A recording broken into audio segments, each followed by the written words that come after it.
This the War Report coming live every Tuesday at 7 with Steve, Cat, Ryan, Amanda, and Eric. And the voice of NEW, Vince Berry. Hitting all the topics like a clothesline flurry. Turn up your speakers and hear them out. You can listen from your car, even on your couch. They too raw, who NXT? Handing out smackdowns, follow on IG. Plus, it's sponsored by Tag Me a Date. Go to YouTube and sub now for every update. It's all wrestling here. No safe space. Now listen in. Time to hear from some of the greats.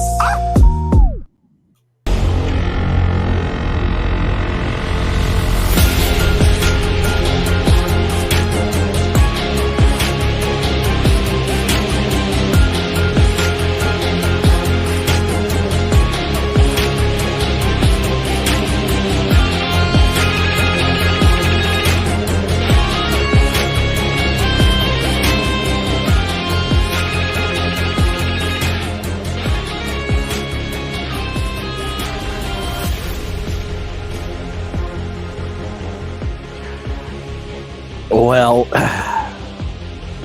welcome everybody to another edition of the War Report After Dark.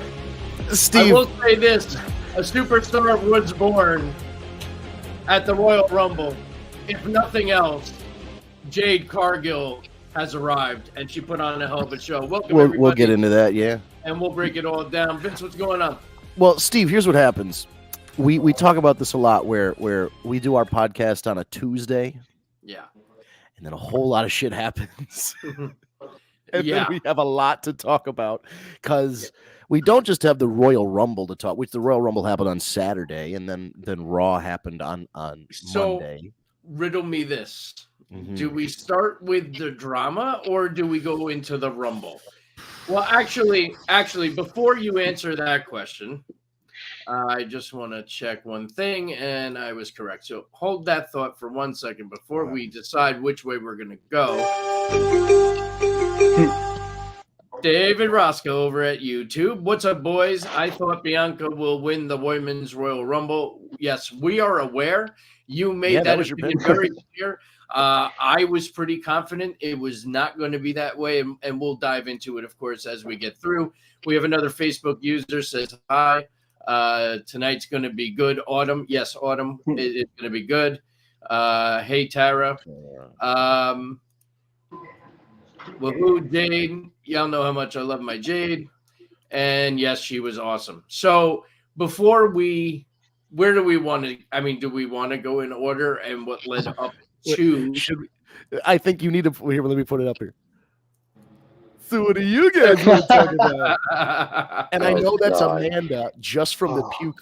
That's probably Amanda from the puke emoji. Or maybe it's Autumn. Oh, so yeah, I think you should start with the Rumble, because if you get to the drama, we might never get to the Rumble. Yeah, that's true. That is a lot to cover. There's a lot to cover. Yeah. Well, all right. So I think Al is right.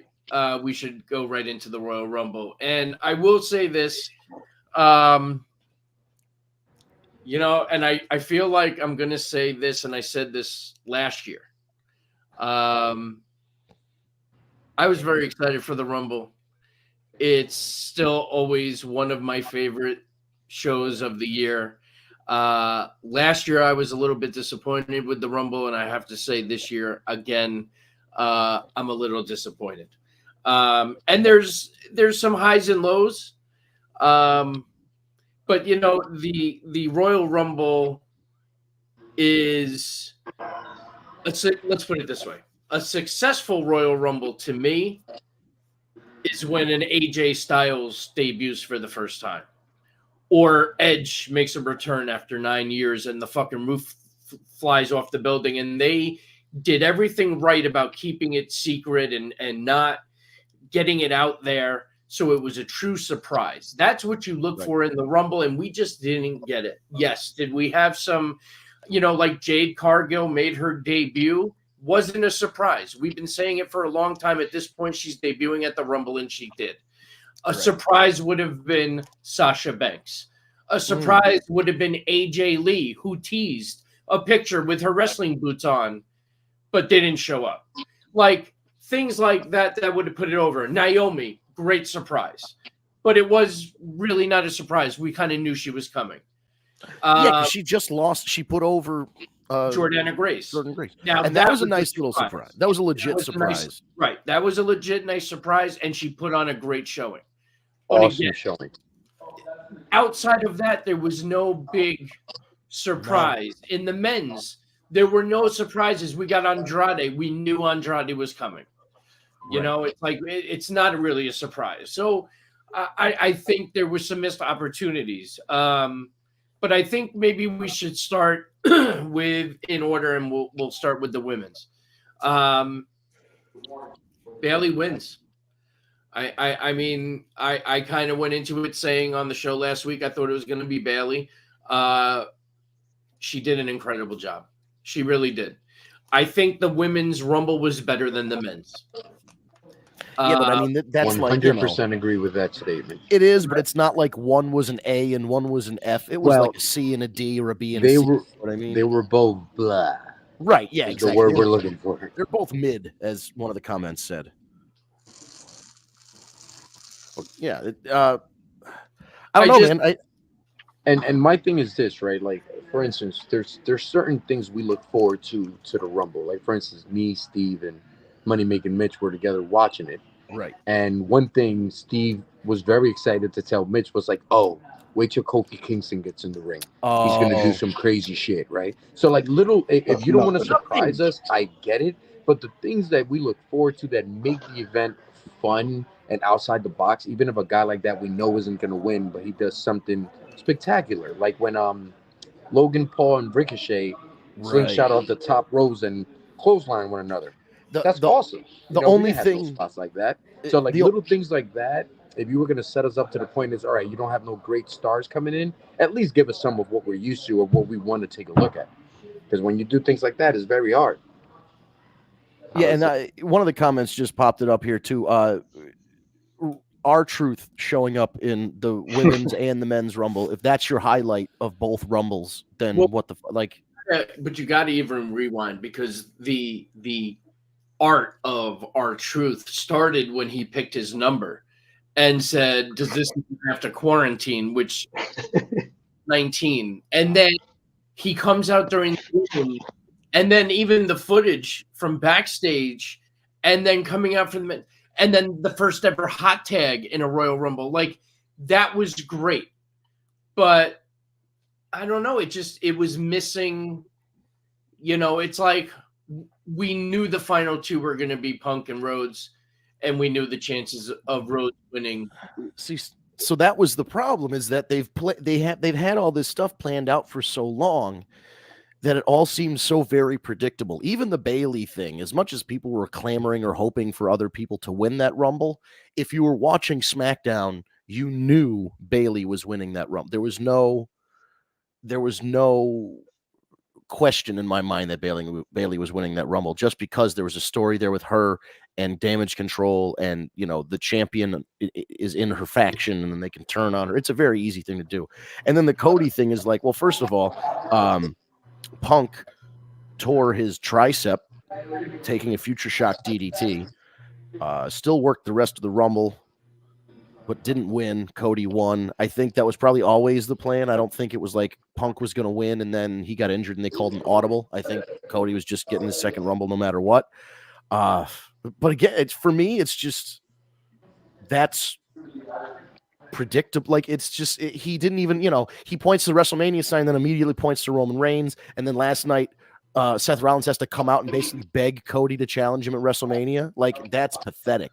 So see, but you know what?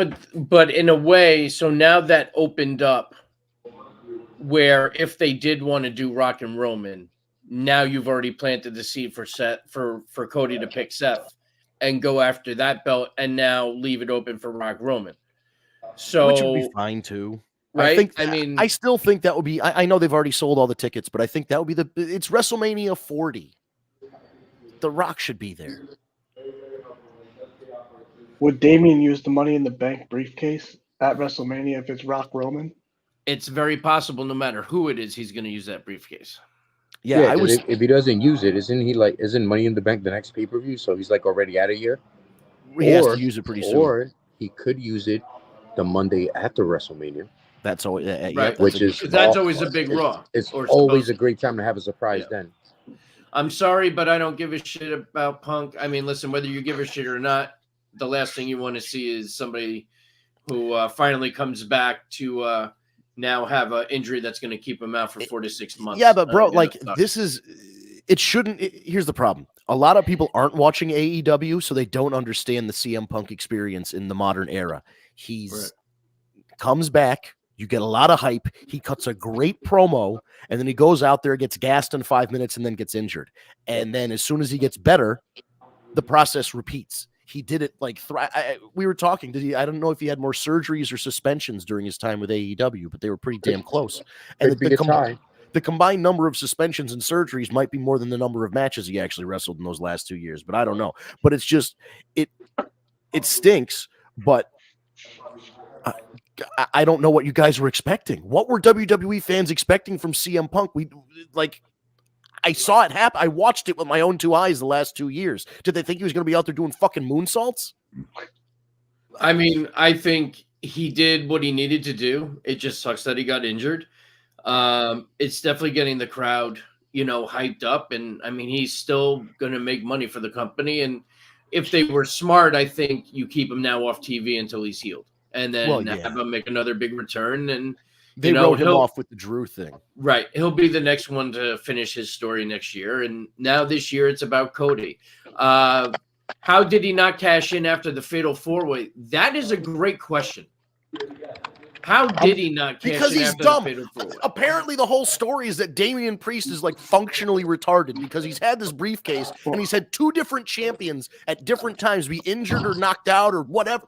Like, God, I don't know. Fucking sneak up on the guy in his hotel room. Like, figure it out, bro. Like, I don't know what to tell you. You got a fucking briefcase. But it's you got not even that. After that Fatal 4-Way, Randy or Roman was everybody out. was laid out. Like, that would have been your opportunity. Go ahead, Mitch. Go ahead. I'm surprised he didn't do it last night because Seth is injured. He's just talking to Cody. Right. Judgment Day goes in, pulls out Cody. Could have been then. Yeah. I still think they're holding off for whoever wins the world heavyweight, not Roman's title. Whoever wins the Raw title gets cashed in on either at Mania or the night after. That's what I'm thinking. Even if there's a title change. I get it. I don't know. I just think that was a perfect opportunity. So the men's rumble, the women's rumble. There were some great moments. Naomi had a great showing. Bayley winning, I thought was great. Jade dominating Nia Jax and picking her up and putting her over the top was awesome. So I mean, there were some decent moments, but Liv overall, Morgan's return. Oh yeah, Liv Morgan Jaden and Bianca's spot with the over the head suplex. That was awesome. Yeah, that was great. I think the timing of Liv coming out at 30, I think was kind of I don't know that I would have put her in the 30 spot. No, but it was. You don't think that was a little bit of preventive care? She just got out of an injury, put her in the ring a long time with a bunch of people. I think they were maybe trying to, put her in front of you. Hey, she's back. I kind of agree with that, but you could have had her come out like 28, 29. I don't know. Right. I feel like 30 is just a bigger spot. Yeah, because if Jade came out at 30, you'd go, "Oh man, Jade came out at 30. She's winning this thing." And then that's exactly what I would have said. Actually, yeah. I mean, that would have been, Unfortunately, the thing with Jade is, she's still a little clunky. She has to get more matches in. She definitely does. She definitely still looks a little stiff in the ring. I saw there was I was reading something earlier. I guess she's having trouble remembering spots when she's there in the moment in the ring, which that's a problem. Well, but that's why she needs to be in the ring with a More general reps. that can really lead the way and guide her through the match. And she does it enough times. It's different when you're doing it on WWE programming. Hey man, in the words of Stephen A. Smith to Jade, stay off the weed. Maybe she could remember a little bit more. I don't know. I like her. I think she did a great job at the pay-per-view. I really do. And she's just gonna take time. Like it'll take time. It's just another thing where it's another expectation of like, and it might just be people who didn't watch AEW. Jade's good. She's got a good look. She has, she is obviously an athlete. she was like a basketball player or something. So wrestling is not her like first love. She was a cosplayer on Instagram and all that stuff before getting into wrestling. So like she has a lot of catching up to do. I hope they don't expect I expect she's going to be on TV and I expect she's going to get a push, but I think everyone's expectations of how far she can go right now need to be tempered, and they need to focus on what she's going to be able to do in a year or two from now. Because I think right now she's probably got a little more training from the dungeon, because Natalia and TJ reopened the dungeon and are training people up there. But I also think that she just needs more time. Yeah, she definitely needs more reps, man. More reps. And she'll get them. But she's a star. And they're going to do right to get her, where she needs to be. And it's just going to take time. But I feel good about it. Now, here's my next question. Mm-hmm. I actually thought it was very weird that following the Women's Rumble, we had the Fatal 4-Way for the championship. I get that's technically the first match, which you want to be first if you're not last. I get it, but I keep thinking about it. I'm like, you know what? The Women's Rumble was first. Yeah. And I'm surprised that it went on before Kevin Owens and Logan Paul. So I thought that was a little bizarre. I thought it was a good match, but again, it ended like we have seen a million times over. It was Solo in the hoodie, and it was just, and I don't even know how the announcers can be surprised anymore. Like, how many times do you go, oh my God, who's that guy in the hoodie that looks like a giant blonde Samoan? Fuck. Get it together, guys. Like, and then here's the real infuriating thing. I've brought it up a lot, but it needs to be addressed, because the way Michael Cole talks about Roman Reigns is wrong. And he informs the audience the wrong things the wrong way. If JR was on commentary, what he would be saying is, that goddamn Roman Reigns, he always has someone from the bloodline having his back. He can't win clean. This guy's keeping his empire alive because he's got all of his family helping him out. And Paul Heyman, my God, oh my God, who could take down the bloodline? Like, and instead we get Michael Cole going, well, he's been champion for over 1,000 days. He's reigning over his empire, and he's the most dominant champion ever. He's not the most dominant champion ever, because he defended the title 11 times last year, and every single time Solo Sikoa or one of the Usos interfered. And this year, his one title defense before WrestleMania, his one fucking title defense before WrestleMania, and it's interference again. It's a 4-way. You don't even fucking need interference. You have AJ Styles hit the Styles Clash on LA Knight, and then Randy Orton hits the RKO on AJ Styles, and then Roman Reigns spears Randy Orton and pins LA Knight, and you get a 3 count, and everybody goes out looking fine because everybody got a fucking finisher in. It's not that fucking hard. Jesus Christ. I live 45 minutes from Stanford. Hire me. But match placement is weird when you only have 4 matches, Steve. Think about that. They had 2 Rumbles, and one Rumble has to end, and one Rumble has to open. Well, but of course, I mean, listen, the reality is that's 2 hours right there. I mean, it still went 4 hours and only 4 matches. And I think they wanted, their idea was that the Kevin Owens Logan Paul is kind of the cool down from the world title into the next Rumble. But with 4 matches, how do you have you shouldn't have a come down match in 4 matches. Just make them 4 good matches. Yeah, so the ordering was weird. It was weird, but it was, and again, a decent match, but the end was what it was. I mean, we kind of, I think, all realized that Roman was going to walk out as champion at this point. But the men's Rumble was the cool down. That's savage. Was that Tara? Because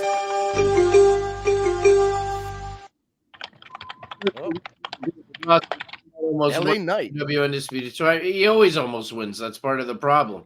Hire Vince Berry, thank you. And of course the men's Rumble was the cool down. I mean, unfortunately, that's not so off. I mean, the men's Rumble, there was no, like I said, I mean, it was great that McAfee came back, and now we get him on Raw commentary. I love McAfee, but he was a waste of an entrant. Right, but Like- and they've also done this. Commentator enters the Rumble from the I'm commentary fine desk. with it, but he didn't like, he teased going in, and then he didn't even go in the match. So it was a lost, Number, yeah. I was glad to see Braun Breaker in there. Yeah, He that was was a cool. beast. And it looks like he's getting brought up to the main roster, which is about time. Supposedly, That was Brock Lesnar's spot. That was Brock Lesnar's Yeah. spot. And he I was read supposed to work a match with, they were supposed to build a program with Dominic versus Brock, leading to the Elimination Chamber, and then Brock would have won. So this one, yeah, exactly. Like, because Mysterio was supposed to like flash eliminate Brock or whatever, and then that would set up the program, and then Brock would win the match. I want to talk about this one, Steve. The crowd was dead. So I'm glad that this person brought this up, because that was something that I did want to also bring up. That's how it came across on TV, man. That crowd sucked all the way through. Like, it just was a typical crowd you would get for a big 4 pay-per-view. And that took away from the Rumble for me too. And maybe they were feeling what we were feeling at home, that there just wasn't the surprises that we're expecting. And well, when somebody's been talking about finishing their story for 2 years, then you're just like, this is, I guess we're finishing the story. Like, this is just what we're doing. The other thing I wanted to mention about this, and I saw this online, and I wanted to float this by you guys.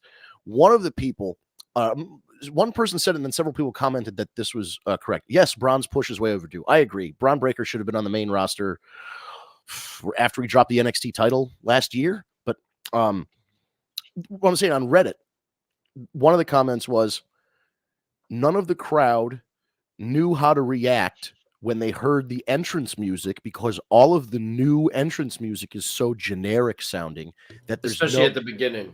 And you don't really know what anybody's music is.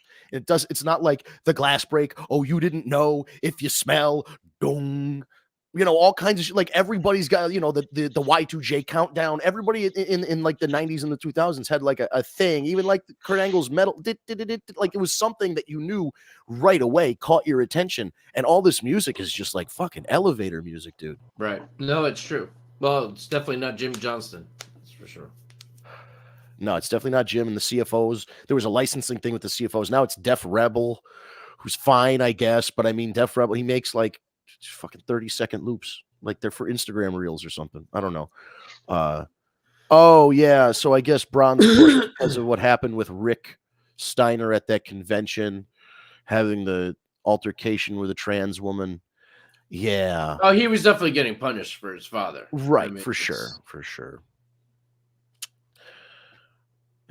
But yeah, Braun had a good showing. He's another guy that I think they can utilize well on Raw, because his quickness running those ropes is unbelievable.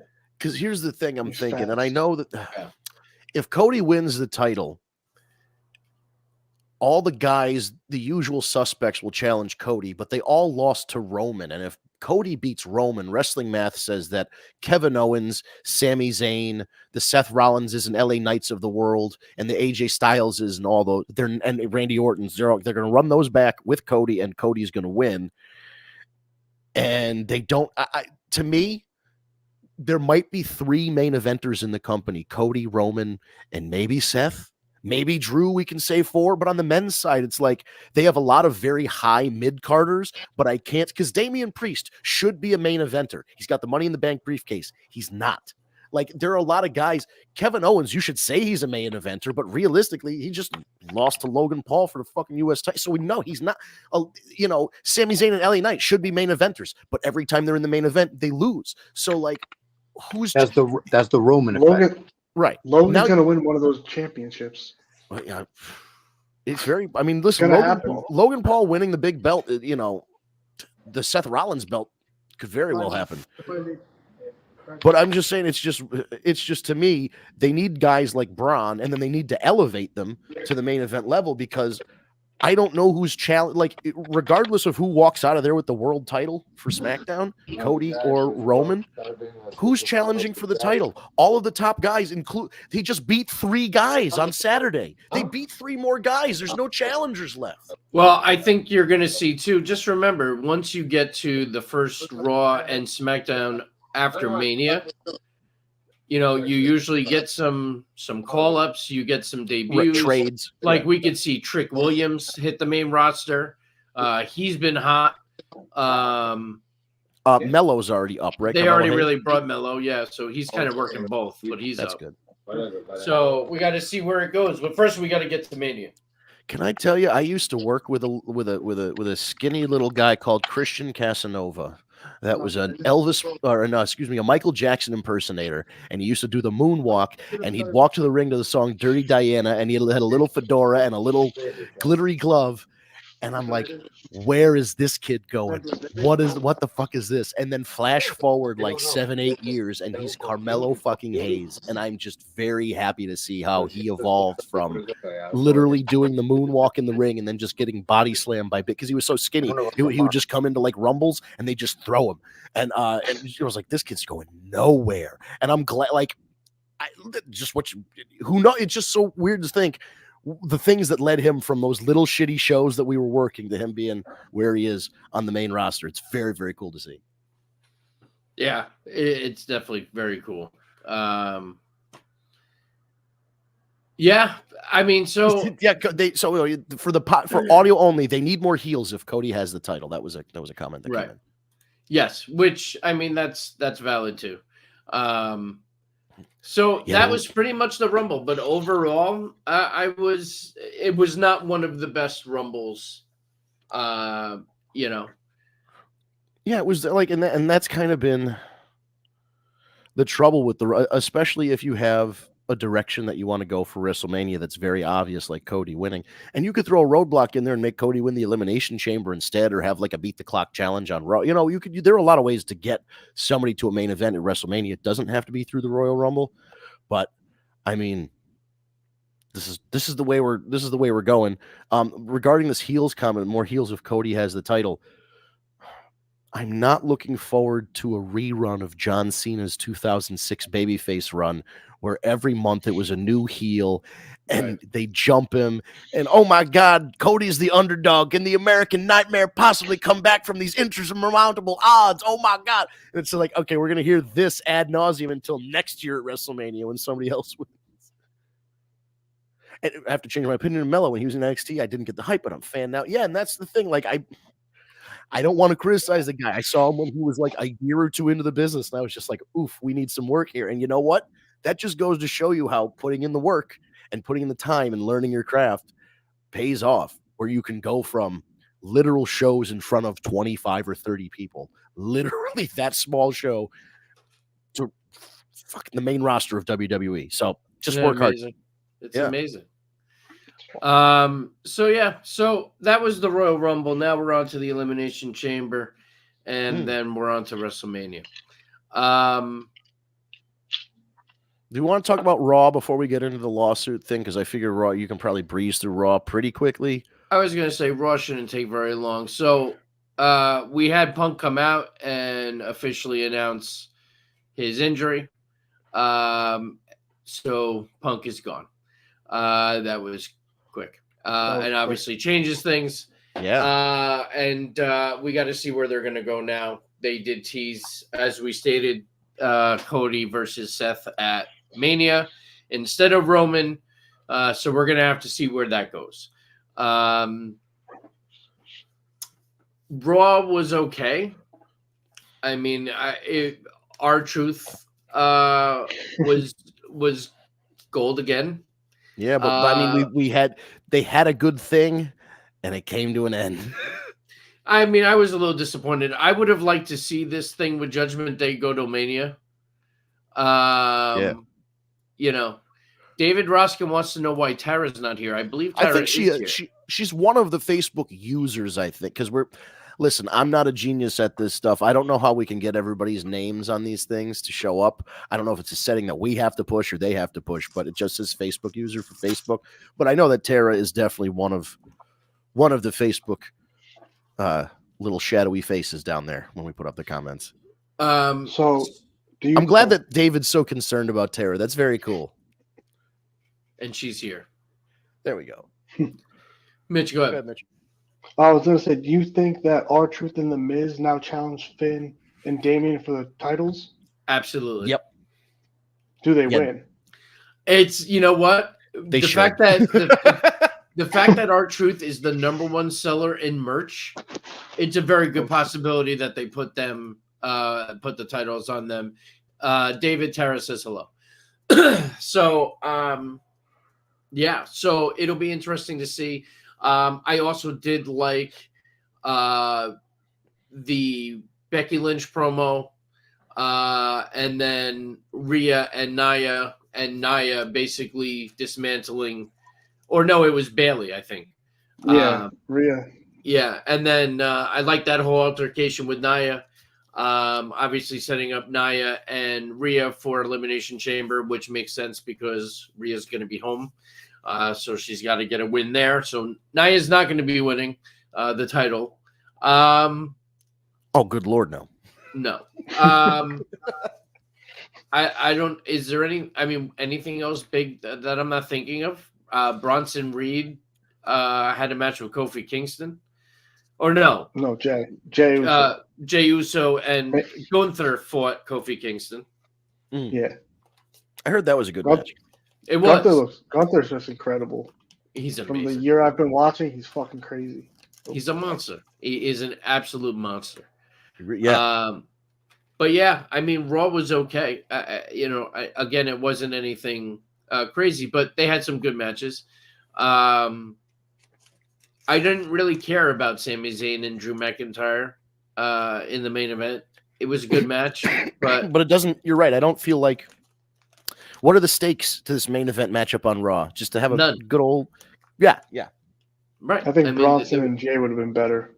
I agree. Event. Or even Gunther defending an Intercontinental title. It's a championship. That should be the main event. Defending the whatever championship it is, should be the main event. Yeah. Well, the title wasn't on the line, was it? I think so.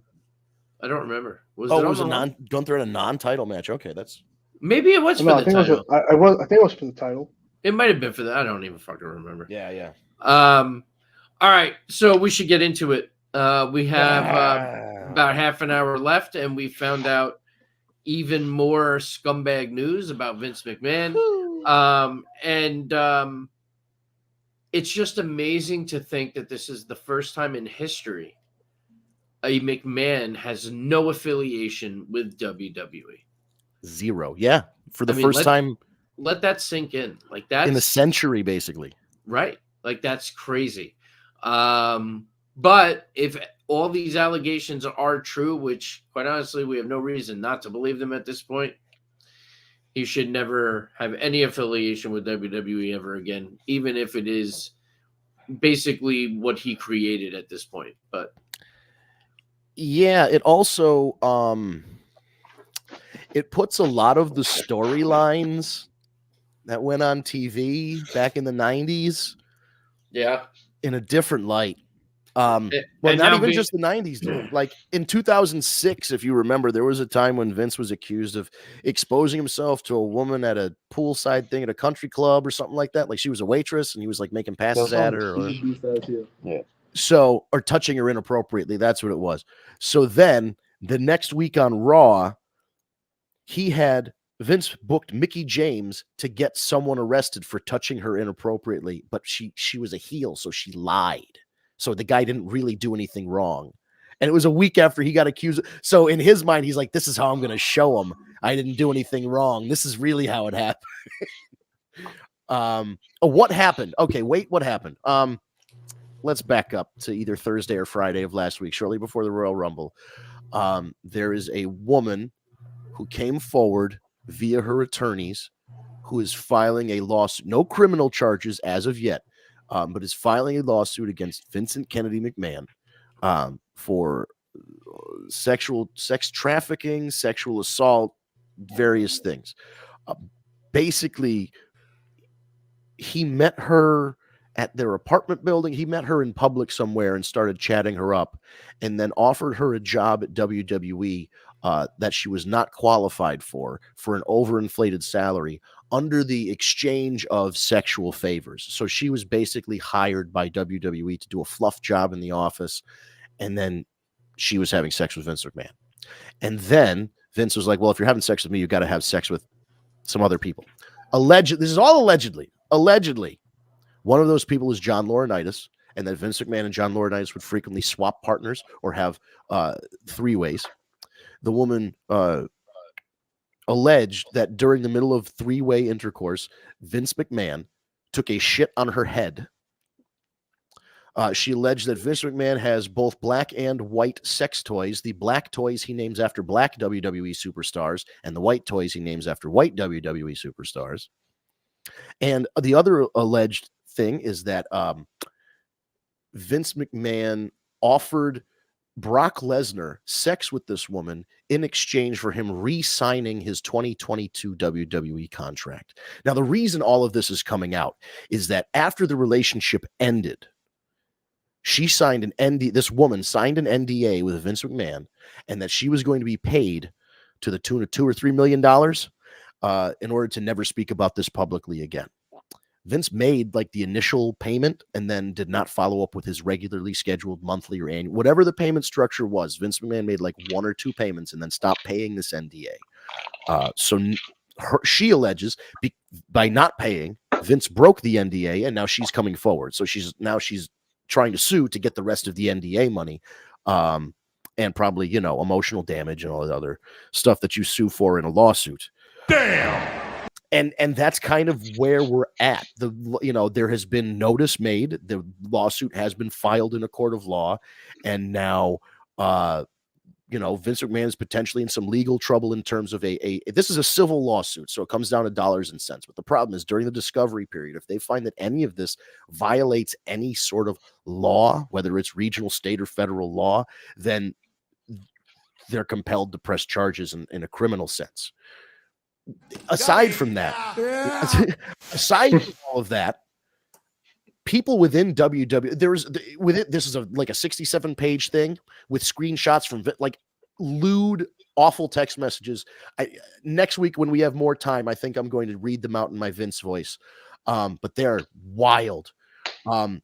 There's just so much going on. So basically, in the lawsuit, they didn't name names aside from Vince McMahon and John Laurinaitis. They said a former UFC champion. So talking about Brock Lesnar. And then they're saying other executives in WWE were aware of the relationship. Linda McMahon was aware of the relationship. Apparently, back in the day, Shane knew about the stuff that his dad got into on the side, and that's why he quit in the in the mid 2000s.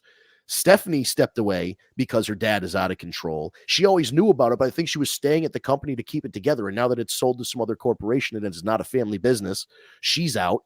The only one from the family left is Hunter, and he was married in. Yeah, WTF, exactly. But who knew? They say Laurinaitis knew for sure. Did Triple H know? The problem is at the post press conference for the pay-per-view, Triple H said, "I didn't read the lawsuit." That's not good to hear from an executive of the company that's also named in the lawsuit. My problem with that is I feel like his lawyer said, do not read that because there could be something in there that incriminates you, and then you're going to, I feel like I'm not saying Hunter co-signed any of this. I'm not saying he was there for any of it. Right. Did Nick Khan know? Did Shawn Michaels know? How much did Shawn Michaels know? Shawn Michaels has been friends with Vince McMahon behind the scenes for decades now. And Undertaker? Shawn Michaels was not a saint. Right. Did The Undertaker? Shawn Michaels was no saint back in the 80s and 90s. I'm sure him and Vince got up to a lot of weird stuff. Allegedly. They were. Did Pat Patterson had to know. Gerald Briscoe had to know. But here's the thing. What current employees know? Because if Triple H had any idea that it was happening, didn't say anything, he's gone. If Nick Khan had any inkling, he's gone. They're not in charge of the company. Ari Emanuel's in charge of the company, and they've already talked. There's been stuff coming out. Ari Emanuel is not afraid to cut ties with anybody in the WWE structure that knew anything about this Vince McMahon allegation. He is just ready to cut ties with everybody. And also, by the way, for those of you who don't know, Vince McMahon also put out a statement that later that day or the next day that he is stepping away from TKO and WWE. He has resigned effectively, 2 days ago, 3 days ago. He is out. There are no McMahons in the WWE anymore.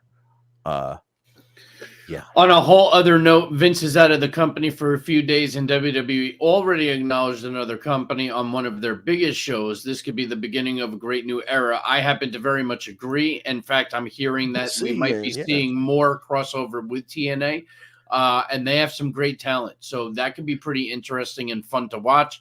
Another Facebook user, is that why Dunn left? Very possible. So again, this is a lot of shit. This thing. There were some longtime employees that left in protest when Vince got fired last year for these same. These were part of those allegations, but none of it was public because of NDAs. It was just all right. Anyway, he was already accused of it last year. He got fired. Some people quit. When he came back, he rehired a bunch of those people. One of and now like Kevin Dunn finished up. The weird thing was Kevin Dunn finished up and he just said, "No, I'm done at the end of the year." He didn't say, "I'll stay to train my replacement." He didn't say, "Let me stay until you find somebody else." He said, "I'm done." I hate to say that he knew, but it sounds like he knew something. Kevin Dunn was one of the longest employees aside from Howard Finkel. Kevin Dunn has maintained his job for so long, not just because he's pretty good at it. The camera cuts were a little much, but whatever. Long ago, there was a fire at the WWE offices, and Kevin Dunn kept the master tapes of all the WWE programming from that point. He rescued them from the fire and put them either in the trunk of his car or the trunk of his father's car and kept them there. And ever since then, he has had undying loyalty from Vince McMahon. Vince would never fire him. He had a job for life. So him retiring 2 weeks before these allegations come out seems a little weird. Yeah. Yeah, sure. Again, we have to say allegedly. He 1,000% had to know what was going on. Allegedly, I don't think percentages go that high, so I think we're good in court. I mean, it's just really it's crazy. It's not good. Like, here's the problem: if Triple H, because he's not. Listen, Triple H is not that guy. He doesn't even really drink. He hung out with a bunch of wild people, but he was always the straight-laced guy, but he was there. If he was there for any of this, a guy who essentially didn't really do anything, but he kind of knew about it, he's going down. Like, it sucks, but that's a potential reality. Now, but here's the thing, though. Let's say he did know something, and this is before he was ever even a suit. Yeah. What could he fucking do? Like, what are you gonna like? That's the problem. What could anybody? It's like Jerry Sandusky. What did somebody told Joe Paterno? Joe Paterno didn't speak up. Nobody spoke. So that's the thing. It's just like it took guilty by association. It took 40 years of Vince McMahon being a public figure for this stuff to come forward. And when it came forward like a dam breaking with multiple allegations kind of all coming out at once. I honestly don't think he did. It's very listen, I'm not saying he did, but what I'm saying is it sucks because if Shane and Stephanie both quit and their reason for quitting was, well, Dad's getting into some weird stuff on the side, do you think Shane, who's a brother-in-law to Triple H, and Stephanie, who's married to him, wouldn't be like, hey, my father's into some weird shit and we're keeping it on the down low so the company doesn't go under? That could and I'm not saying that's enough to get you fired, but in corporate America, it's enough to get you fired. Like they don't need that big of a reason, especially in this day and age. Well, that's what I'm saying. Even the smallest bit of the way it could be spun is Triple H knew, and this is how they would say it in their line. Triple H knew about Vince McMahon's sex trafficking, covered it up. That's the way they could spin it by not telling anybody. He knew, he covered. He didn't. I'm not saying that he did. It's just it's a shitty situation that he could be in the middle of. I wonder if USA had known something about it, and that's why maybe they're going to Netflix. I don't know, because I feel like USA's pissed about it. So I don't know. Here's another. I feel like if he did, he would have spoken up. You know what? You can't really say that because, when you're in that situation, it's the CEO of your. You're like business. standing up to the fucking Godfather. Like exactly right. Like you're putting a bullet in your head. It's career suicide. Yeah, if anybody, right. Yeah. So I don't know. It's nobody. It's a shitty situation because we don't know, and the only way we're going to know is if this lawsuit continues, because he could settle and the story could just kind of die right here. But at the same time, if he settles, depending on the settlement, she could or couldn't be able to talk about it. Right. Well, yeah, he's also admitting guilt at that point, and Vince, it seems to be determined to clear his name. I mean, but even then it goes to before it goes to trial, it goes to something called discovery. And that's when all the lawyers start digging into phone records and tax records and credit card bills and airplane flights and hotel logs. And that's when things get bad. If you're guilty, that's when things get bad, because then they find people. They find the discovery period is when you find evidence and witnesses that are willing to come forward and present themselves in a court of law.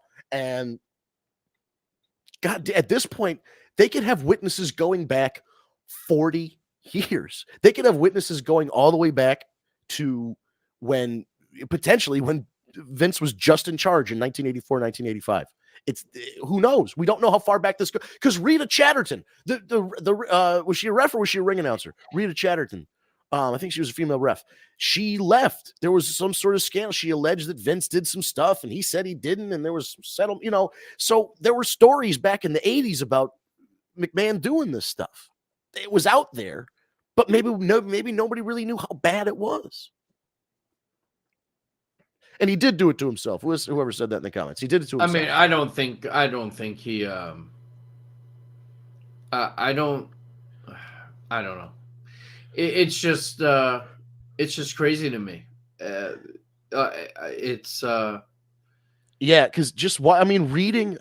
It's so weird to think of a guy that when you were a kid, listen, when we were kids, Vince McMahon was a whole different guy. He was a guy, he had that fucking plastic Lego man haircut and his yellow sport coat. This was before he was Vince McMahon. He was just an announcer. And then during the whole Bret Hart thing, became that Mr. McMahon character. So it's just, and then you read these text messages where he's like, I'm going to shit on your head and come in your pussy. And it's just like, what? Did this guy saying this stuff? Holy shit. Vince, it will never go to trial no matter what. His legacy will be destroyed. Well, listen, his legacy will be destroyed. But if you read the statement that he made, the body of it is saying that he is leaving TKO and WWE, but he is going to fight this and clear his name because he's innocent. So he is not going to just roll over and just pay a lump sum of money, in my opinion, because then he's not going to be able to have anyone think otherwise than, Right. He's Vince McMahon, damn it. There's never been a court case he hasn't lost. You know what I mean? Like that's right. Just his attitude is that he's untouchable. And now that listen, we all know he's getting older. When you get older, you get a little whoop whoop. So he was already kind of a crazy guy in his middle age. Now that he's old, he's probably really, really touched in the head at this point. So I think that there's just a lot of stuff going on where it's all finally come to a head because listen, if you want to sleep around or mess around with people, do it on your own time, sure. But the escalation of what he was doing, and then it was, it moves on from sex to like scatological stuff and really weird sex stuff and gross sex. That's just like, you can see like as somebody's mental state goes down, it was like his perversion went up. And it's like now that he's old, he's like, this is the most perverted he's ever been, where he's like soliciting a 30-year-old woman to come work for WWE in exchange for sex. Like he's just, oh. What if the issues between Steph and Triple H were about Vince? I mean, it's very possible. Yeah. I mean and she did step away around that time too. Listen, I don't want to dip into anybody's personal life or whatever. It's not my place. I don't know them personally, but it would make a lot of sense, allegedly, if the arguments were about, well, I don't want to work there anymore. My dad's crazy. I don't want to work there anymore. And Triple H is like, well, one of us still has to work there to keep an eye on him. You know what I mean? Like, I think they had to do fucking something. I don't know. And that's why I think he sold the company. That's why when Vince came back, the first thing he did was say he was looking for a buyer. In my opinion, is that he knew this shoe was dropping soon, so he wanted to sell the company, because I think in his mind, Right. if this scandal happened when he was just CEO of WWE and there was no TKO, the fucking company's done. Or you know what I mean? Or he turns it over to it's just Stephanie and Triple H and Nick Khan running it, and I don't think he wanted them running it, so he sold it, and he's like, all right, I made all my money, I got out. He saw the train coming. He saw the writing. He saw the writing on the wall. He knew it was coming. And it was because it was weird for saying, oh, he's coming back. But because the statement that he made last year, he's like, I'm using my voting power to vote myself back in. And we're starting an exploratory thing to sell the company, all in kind of one shot. So he was like, you know what? I'm cashing my chips. And now he sold that stock to pay for some lawyers, baby. Yeah. Well, we'll see how far it goes. But either way, it's pretty sad and disgusting. And it sucks because, for guys like us, we almost idolized Vince McMahon. Like when you were a wrestling fan as a kid and this is what he was bringing to you, it was like he was on like a god level, for wrestling fans and looking him up. I don't want to exaggerate, but this is almost like an O.J. Simpson situation where O.J. Simpson was such a good fucking football player that it was a shame he did what he did because he would be known as one of the greatest of all time. And now you've got Vince McMahon, who literally took a local family business, essentially an independent wrestling promotion in the Northeast Territory, and turned it into a multinational company that merged with the fucking UFC. It's amazing. What he did in his professional career is amazing. And then what he did in his personal life is just as amazing on a completely different, disgusting level of like, he's reached the pinnacle of debauchery. I don't even know. How did we get to the point where I'm comparing O.J. Simpson and Vince McMahon? He's about like, now he's up there with those guys. He's up there with like serial killers and rapists and shit. Like that's. Al, your mic ain't working. I think he's just enjoying the ride. No, we can't hear you. I think he just said, "Oh shit." He did. I can read. He'll be back in a minute. Yeah. Kansas City. Oh wait, hit the button. Steve, hit the David Rosca button. Oh, I didn't see his comment. Hold on. I was not ready. Hold on. Bring Al back in. Sorry, this work and podcast multitasking is kicking. Yeah, I was gonna say, man, you're doing double duty right now. David you have no idea. Kansas City Chiefs win back-to-back Super Bowl championships. I hope not. I can't root for either team. Every team I wanted to see in the Super Bowl this year lost. The Packers lost. The Ravens lost. Even the Lions, who I don't like because they're in the division with the Packers. I'd rather see the Lions in there, and they lost. I'm just not happy. And then fucking Taylor Swift is going to be out there, and Travis Kelce's going to propose to her, and all this other horse shit. You know what I mean? Like, it's going to be the end of the game, and the confetti is going to be falling, and it'll be like, Romeo, take me somewhere we can be. And Travis Kelce. Can you imagine if he proposes, though? That'll be great. Happening. Book that That'd shit. Be wild. Oh, fuck this. Al, do you have anything you want to add? That. You're right. That's great TV. Al, do you have anything you want to add to the Vince McMahon scandal? Besides the fuck that he's fucking crazy. I mean, look, it's the problem with multi-billionaires is that they have very few people that can ever tell them no to their face. It's true. And when you do things like that, you feel you're invincible until you get caught up. And Vince just got caught up. Yeah. So, I mean, it's sad because in a way, it is Vince McMahon, the guy that created something we so dearly love so much. And like you mentioned, made a multi-billion-dollar company.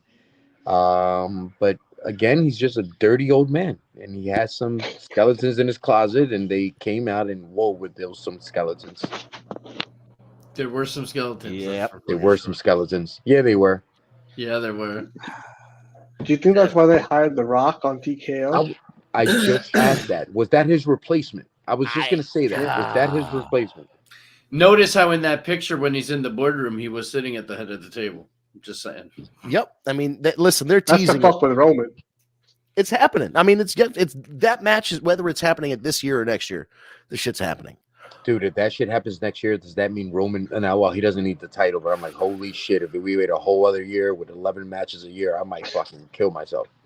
Yeah, no, he's got to. If they're planning for Rock next year, it doesn't have to be the title. I mean, this year it would have to be for the title, but. So I have a question: is CM Punk going to be cleared for WrestleMania? As far as he said last night, no. He said it's not in the cards for him, so he's out. Okay, so who does John Cena wrestle at WrestleMania? John Cena? Nobody. I don't think he's wrestling at WrestleMania. You don't think so? It's the 40th. You got to think of every eligible wrestler that still has a little bit of gas left in the tank. Anybody with a pulse, Roma? I mean, Cena did say that he's going to retire in 3 years, so that's still 3 years. So yeah, potentially he could, but I think that also depends on whatever his movie schedule looks like. I think he should get his win back against Austin Theory if he's going to wrestle, because that was bullshit. I don't really think I need to see that at WrestleMania though. That's true. Like, to me, that's a piss match. That's maybe he beats him on Raw before his actual opponent. Well, do we want to run this take on back? Logan? Because Austin, Grayson Waller, and fucking Logan are all tight. So Cena beats one of those guys and then takes on Logan. I think Logan Kevin Owens is going to Mania personally. I think that's where that's headed. But John Cena versus The Rock, WrestleMania 40. I thrice in a lifetime. We'll run it back a third time. I was gonna say I don't need to see it a third time, and I would rather see The Rock Roman. So I was there live for the second one, and I didn't need to see it a second time. That main event was unnecessary, Chief. Who's in the Super Bowl? It's the 49ers and the Kansas City Chiefs. And the only good outcome for that game is if a comet hits the fucking stadium. But anyway. And on that note, we're at the top of the hour. Oh, my God. Yes, we are. Well, look what happens when you have a pay-per-view and a major sex scandal to talk about. Time just flies when you're having fun. Told you we had to talk about the Rumble first. Yeah, we definitely did. That's a good call. Cena versus Solo. All right, you know what? I don't hate that. I don't hate that. I hate it for one reason. Why? Cena's going to take another L. Yeah. Oh, I was thinking Solo could lose. Like, here's the thing. If they did it this year, Solo could lose before Roman's match. So Cena effectively takes out Solo, so he's not going to interfere. It's something. There'll be another Samoan to pop out of somewhere. Listen, they've all got brothers and cousins. Rock Roman for sure. I mean, listen, it's coming, but we don't know when. Hopefully. I mean, you think about this now. You got the curveball of Roman's losing a match. The whole bloodline gets taken out. All of a sudden, a girl with a hoodie comes out, and Naomi comes to save a family member, and now we have a new member. Oh my God! I'd be all for Naomi. If Naomi interferes and causes Cody Rhodes to lose, I will laugh my little B cups off. Anything that will cause Cody Rhodes to lose, I'm with it. I agreed.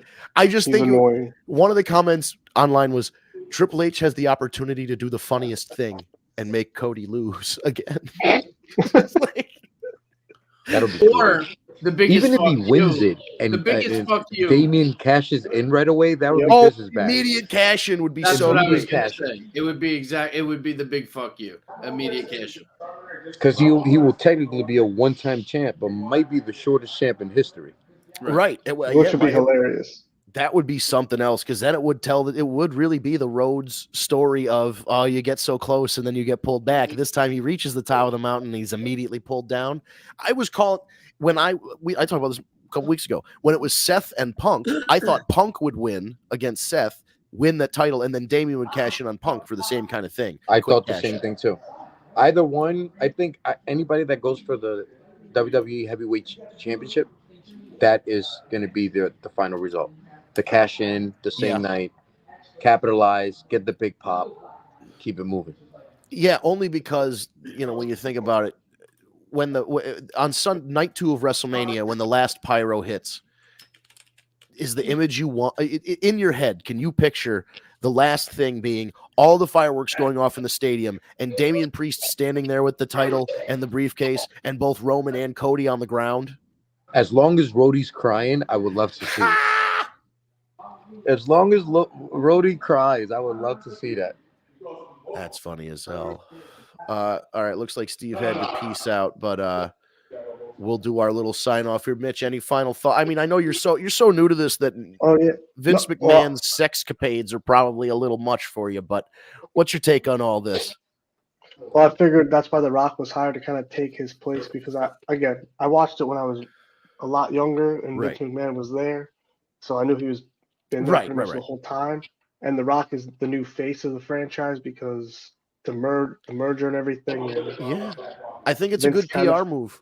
You know, there's nobody, you know, between The Rock and Oprah, they're like the best PR people in the world. And so if you can't get Oprah, you get The Rock. And yeah, he's a face of the company. He was, the important thing is, I think for the PR stuff, he was a guy that worked there, worked his way up from nothing, became champion, and then moved on and became a big deal in Hollywood. And now he's like coming back to it's a good story. So I think, that's a positive for them as they potentially head in to weird times, because WWE is listed as a defendant on this civil lawsuit as well. So we'll see what happens. Oh my God.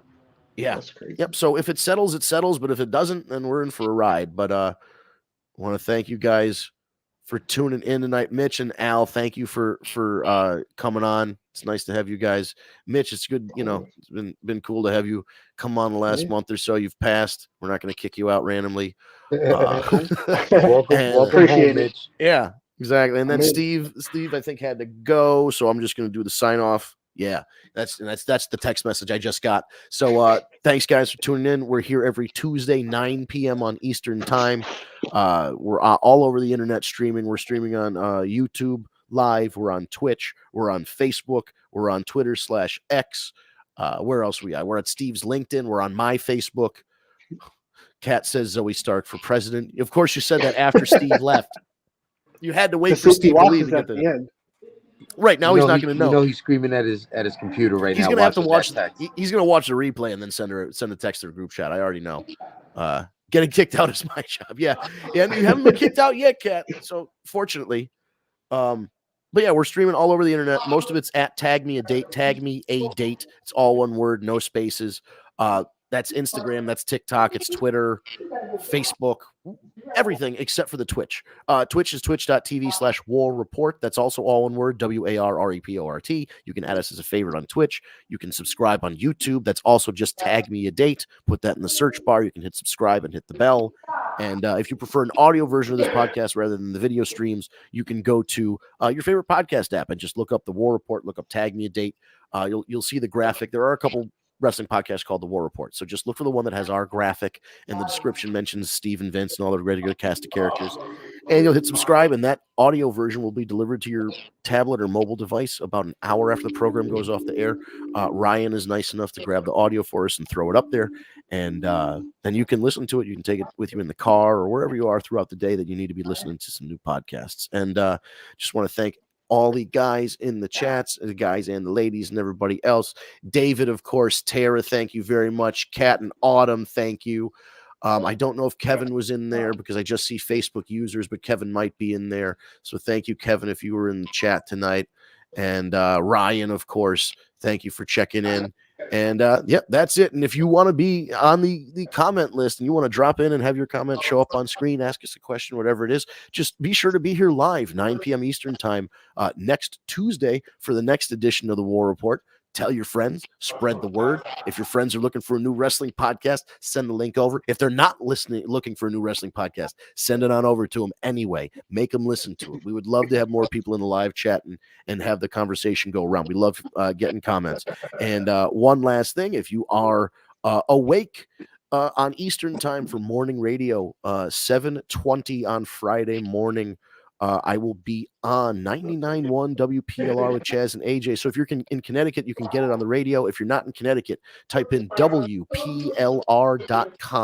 I'll be on from 7:20 probably until about 10 o'clock on the Chaz and AJ in the morning show.